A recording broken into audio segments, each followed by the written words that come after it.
A good Erev Shabbos, a good Chodesh. It's Rosh Chodesh Adar. Shabbos Kodesh, Pasha Shkolim. It's the happiest time of year. Mishenichnas Adar, Marbin B'Simcha. When we enter into Adar, we enter into Simcha, we enter into joy.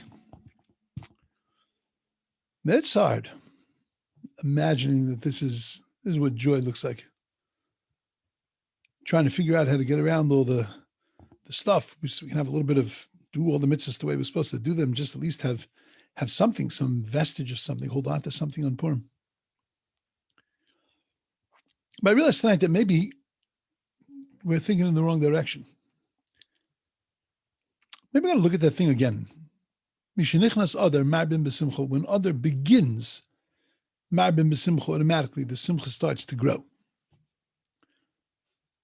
This is a very beautiful understanding that when Adar comes in, the Simcha starts to grow because it's really a progressive Simcha. It starts off at the beginning with the giving of Shkolim, with the pining away for the Beis HaMikdash, the desire for the temple bringing inside of us feelings not of sadness that we don't have a temple, but of a desire and an excitement and enthusiasm. Temple's coming. And then the next week we read Pasha Zachar.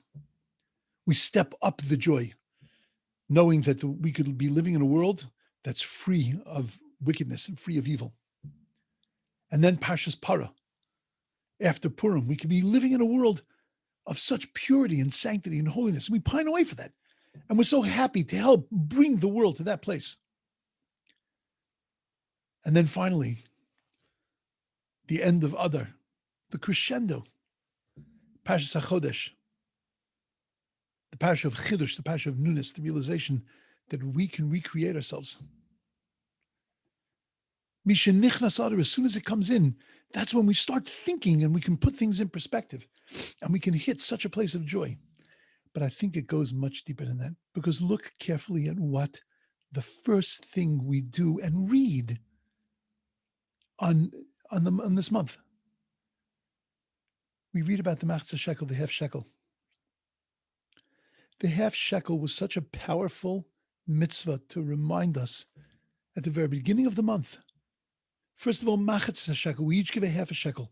It's a reminder that we're a half a person. When we're not connected to others, when we're not connected to people, we're a half a person. And as soon as the month starts, we're reminded, give. Take from your pockets, give to somebody else, take care. Give something to the community, the communal offerings. The Machzah Shekel went to pay for the communal offerings, went to pay for the Korban Tamid, the daily sacrifice. The month begins by giving. The middle of the month is all about giving. Purim, to give money to the poor, to give food to the poor. It's all about giving, because giving brings joy. When you step outside of yourself and you give to others and you worry about others, that brings simcha. Mishenichnas Adar, from the minute that Adar begins, from when we hear those first words of Pasha Shkolim,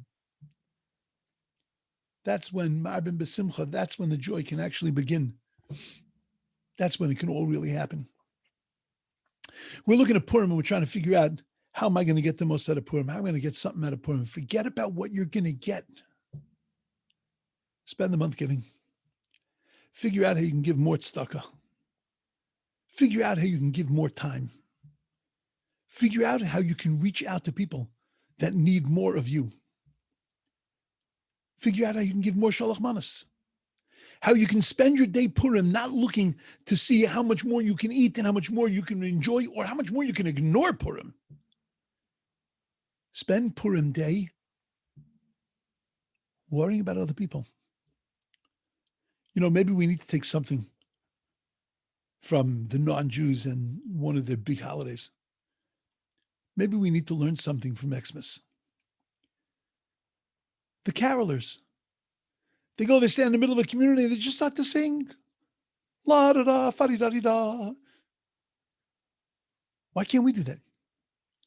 Why can't we find out 10 people that are not coming out of their houses and just go stand in their lawns and just sing? Chag Purim, Chag Purim. Bring a kid or two along. Oh, they'll melt like butter. There's so much that we can give. Not a lot that we could take on Purim, not this Purim. But there is a whole lot that we can give. Mishenichnas Adar, the minute that Adar starts, our minds have to be rolling. How much can we give? What can we give? How can we do something creative to give to others on Purim? And that's Ma'abim B'Simcha. That's going to increase and guarantee that it's going to be a month of absolute joy.